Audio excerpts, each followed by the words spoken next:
Buenos días, tardes o noches, dependiendo en qué hora estén visualizando este video. En esta ocasión vamos a tratar un tema muy crucial, muy importante y muy cotidiano, pues vamos a hablar sobre lo que es la ortografía en la vida cotidiana, qué son las faltas de ortografía, cómo las podemos tratar. Y esto lo vamos a tratar con la ayuda de una pequeña entrevista que verán a continuación que tuve la oportunidad de realizarle a un gran amigo. Pero antes de pasar a la entrevista, me gustaría enfatizar un poco en la importancia que yo siento que tiene lo que es una buena ortografía en la vida cotidiana. Para mí, una buena ortografía es una perfecta carta de presentación.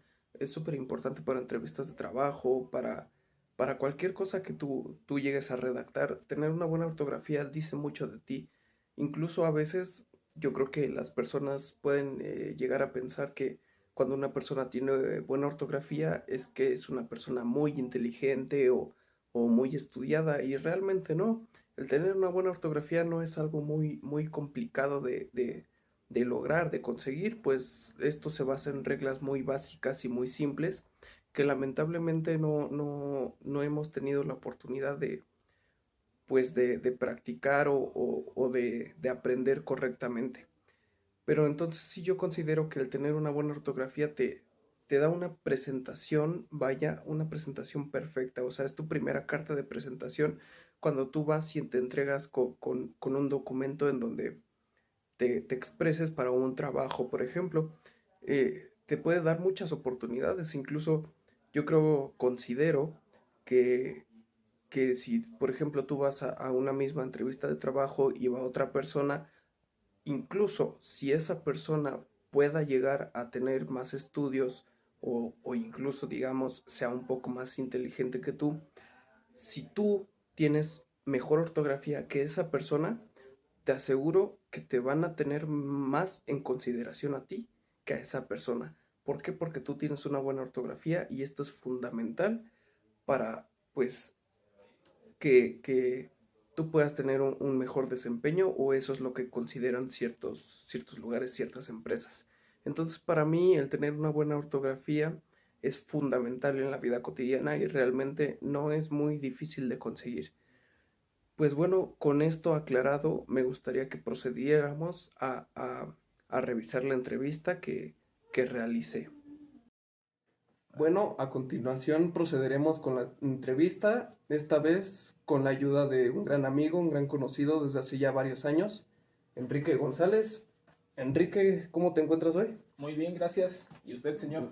Muy bien, muchas gracias. Pues gracias por la ayuda que me brindas con este proyecto. Pues Ok. entonces a continuación procederemos con las preguntas. ¿Tú cuántos libros acostumbras leer en un año, por ejemplo? Pues aproximadamente, si no estoy en la escuela, unos 3 libros. Muy buena cantidad para alguien que no es un ratón de biblioteca, dijeran algunos. ¿Qué clase de revistas, periódicos o libros mismos, qué tipos son los que más te llaman la atención? ¿Cuáles son los que dices, yo tengo que leer este libro? Libros, podrían ser principalmente los de aventuras. Aventuras, algo que me mantenga atrapado. No, no me gusta, por ejemplo, pues los libros de finanzas ni nada de eso. Qué interesantes los de aventura. ¿Tú qué importancia consideras que tenga la buena ortografía en la vida cotidiana? Pues da una mejor presentación de tu persona. Es más formal y pueden, si incluso por el trabajo pueden considerarte antes que a otras personas simplemente por tu ortografía pues todo eso. Pues sí es una excelente carta de presentación el tener una buena ortografía. ¿Tú has llegado a pasar algún momento incómodo a causa de tener alguna mala ortografía? Pues sí, una vez en una salida de la escuela me tocó leer el discurso de salida y pues me equivoqué. Sí, ha sido ese momento. Varios, Sí, pero es el que pueden más llegar, sí, recuerdo. exactamente, pueden llegar a pasar varios. ¿Tú por qué crees que la gente está acostumbrada a tener una mala ortografía? Pues porque no leen, casi siempre están pues vagando en televisión, en el celular y pues no es lo mismo, aunque muchos dicen que leen en el celular, pues lo que leen son cosas cotidianas y pues mal escritas. Muy cierto. ¿Y tú qué solución le darías a este problema que es la falta, pues sí, la mala ortografía entre las personas? Pues que comiencen el hábito de leer, que busquen algún tema que les guste, y no precisamente un libro, sino una revista o algo corto con lo que se vayan adentrando al mundo de la lectura. Sí, principalmente algo que les interese, ¿no? Vaya. Pues bueno, con esto finalizaríamos las preguntas de la entrevista, sencillas, cortas, pero ahora sí me gustaría que procediéramos con un pequeño ejercicio, un dictado muy corto de 3 pequeñas palabras que nos ayudarán pues a comprender un poco más qué nivel hay en ortografía actualmente, una persona normal, digamos. Entonces, te coloqué una hoja blanca enfrente para que puedas proceder con el dictado. ¿Sí? Entonces, comenzamos. La primera palabra Ujú. sería contemporáneo.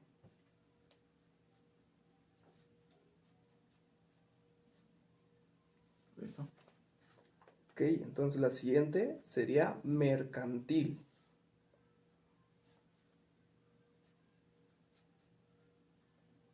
Listo. Y la siguiente sería reliquia.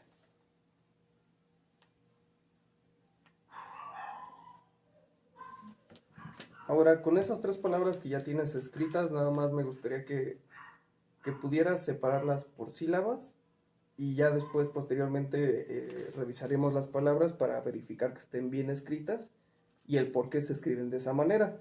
Entonces, ahorita te cedo el tiempo para que lo puedas separar por sílabas.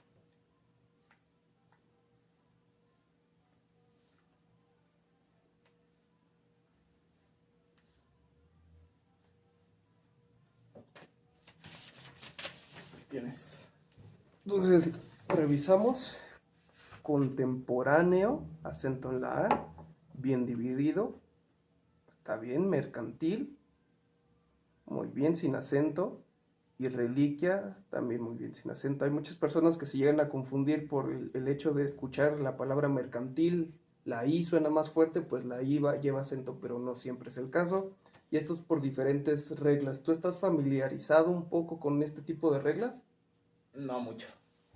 Okay, a veces también, por mera costumbre, las palabras se pueden llegar a escribir correctamente, pero hay una regla, bueno, son 3 reglas principales que hay que comprender para tener una ortografía más que perfecta. Con estas 3 reglas entendidas, tú no vas a tener duda de qué palabra lleva acento y cuál no. Estas 3 reglas son muy sencillas, pero antes de pasar a estas 3 reglas, se tiene que explicar un poco lo de la separación de las sílabas. Aquí tú separaste las sílabas correctamente, entonces no creo que tardemos mucho en esta parte. Solo remarcar algunos conceptos como lo que es el diptongo y el hiato. Tenemos, tenemos nuestras 5 vocales, A, E, I, O y U. Estas vocales las separaremos entre fuertes y débiles. Para empezar tendremos las vocales débiles, que son I y la U. Estas vocales débiles, cuando van en una palabra, van a atraer a las vocales fuertes o incluso a la otra débil para formar una sola sílaba. No hacen una separación. Por ejemplo, si tú tienes una I y una U, en vez de separarlas en 2 sílabas, se van a unir en una sola y cuando pasa esto se forma un diptongo con las vocales débiles. Por ejemplo, tenemos la palabra ciudad. Ujú. Ciudad tú la podrías dividir ciudad, pero es un modo Sí. erróneo de Sí. dividirlo, sino que aquí tenemos I y la U en ciu, entonces ciu va a ser una sola sílaba, dad va a ser otra. Entonces con este concepto ya tendríamos más entendido lo que es el diptongo. Entonces, ¿qué pasa con los hiatos? Así como el diptongo se encarga de las vocales débiles, el hiato se va a encargar de las vocales fuertes. En este caso son A, E y O. ¿Qué pasa con estas vocales? Que cuando se encuentren juntas, si se van a separar en sílabas, pues se van a separar. Lo contrario que el diptongo, por ejemplo, tú puedes encontrar teatro y en vez de separar teatro, vas a separar te, a, tro. Esto porque es un hiato, porque son vocales fuerte, si no, pues vaya, se repelen unas a otras. Lo mismo pasa, un ejemplo muy común es con aéreo. Muchas personas se llegan a confundir en separar esta palabra, pero es muy sencillo entendiendo lo que es el hiato, porque tú tienes A, E, D, O. Aéreo tiene 4 sílabas. Esto es muy sencillo de saber entendiendo lo que es el hiato. Pues ahora con estos cimientos ya, digamos, comprendidos, pasamos a las 3 reglas básicas que son las que nos ayudarán a clasificar qué palabra es esdrújula, qué palabra es grave y qué palabra es aguda. ¿Tú tienes alguna idea de cómo se distingue una de otra? No. Pues bueno, no es muy complicado realmente, nada más hay que entenderlo bien, analizarlo un poco. Por ejemplo, con esto dirás, ¿para qué me explicaste entonces lo de las sílabas y demás? Pues tú al separar una palabra en sílabas vas a identificar una que va a sonar más que las demás. Esta se llama sílaba tónica. Dependiendo del lugar en donde se encuentre la sílaba tónica, tú vas a saber si esa palabra va a llevar acento o no va a llevar. Por ejemplo, si la última sílaba es la tónica, esta va a llevar acento ortográfico cuando la palabra termine en N, S o vocal. Por ejemplo, tenemos canción. Canción lo separamos can, sion. Sion es la sílaba tónica y canción termina en N. Como termina en N, se le va a colocar el acento en la vocal fuerte. Celular. ¿Qué pasa con celular? Celular se divide celular. ¿Cuál es la sílaba tónica? La última. Pero ¿qué pasa? ¿Por qué no lleva acento? Pues porque acaba en R. No es ni S, no es ni N, ni es vocal. Al acabar en R o en cualquier otra letra, no se le debe de colocar acento. Entonces, cuando pasa esto, ahí tienes una palabra aguda. Entonces, ¿qué pasa cuando la sílaba tónica es la penúltima? Todo lo contrario que la aguda. Si la sílaba tónica es la penúltima, si la palabra no termina en N, S o vocal, se le colocará el acento. Por ejemplo, árbol. Tú separas árbol, árbol. ¿Qué pasaría si, por ejemplo, árbol acabara en S? Por ejemplo, arbos. Tenemos arbos. ¿Qué pasa? No llevaría acento. ¿Por qué? Porque está acabando en S. Lo mismo pasaría si acabara en N o en cualquier vocal. Pero en este caso árbol. Árbol no es ni S, no es ni N, ni es vocal. Entonces, árbol se le colocará el acento en la sílaba tónica, en la vocal fuerte. Lo mismo con, por ejemplo, varios ejemplos más que luego revisaremos. Entonces, cuando pasa esto, tenemos una palabra grave. Entonces aquí hay una diferencia muy clara entre aguda y grave, y ya se pueden identificar correctamente. En el caso de las palabras esdrújulas es mucho más sencillo, porque una palabra esdrújula es la que tiene la sílaba tónica en el antepenúltimo lugar. ¿Qué pasa cuando la sílaba tónica está en el antepenúltimo lugar? Siempre se le va a poner acento. Tenemos la palabra último, último. ¿Qué pasa? Que es la antepenúltima y siempre, sin importar con qué letra o con qué vocal acabe, siempre se le acentuará. Con esto ya tenemos un poquito más comprendido lo que es aguda, grave y esdrújula. Sí. ¿No?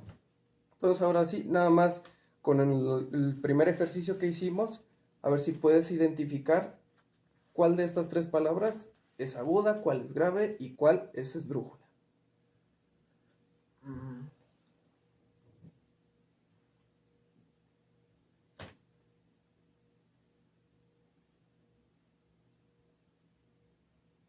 Por ejemplo, reliquia podría ser grave.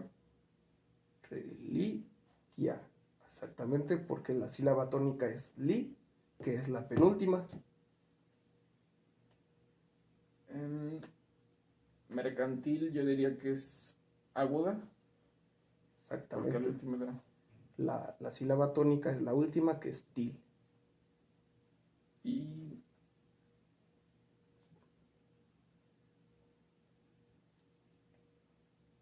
yo diría que es esdrújula, contemporáneo. contemporáneo. Sí. Porque es antepenúltima, contemporáneo, esdrújula, entonces se acentúa. Pues con esto ya tendríamos un poco más entendido lo que son palabras esdrújulas, graves y agudas, cuándo se acentúa cuál, cómo se separan correctamente las sílabas. ¿Tú considerarías que esto te ayudará un poco digamos, a futuro para tener una mejor ortografía? Sí, claro que sí. Pues sí, comprendiendo estas tres simples reglas, te felicitas básicamente el 90% de las palabras de todo el español. Porque aparte de estas hay algunas excepciones como sobre esdrújula y palabras de otro tipo, un tanto más complejas, pero tampoco muy difíciles, pero no las trataremos en la entrevista del día de hoy. Pues con esto finalizamos la entrevista. Te agradezco el tiempo, la pues ahora sí que la amabilidad de dejarme entrar en tu hogar. Y pues sí, básicamente con esto finalizaríamos. Nada más si quieras agregar algo o una despedida, lo que tú gustes, con esto finalizaríamos. Pues muchas gracias por esta información. La verdad desconocía. Bueno, no desconocía, pero ya no recordaba pues estas reglas gramaticales que pues te pueden servir pues, en un futuro o desde ya. Pues sí, bueno. Muchas gracias de nuevo y pues con esto finalizamos la entrevista.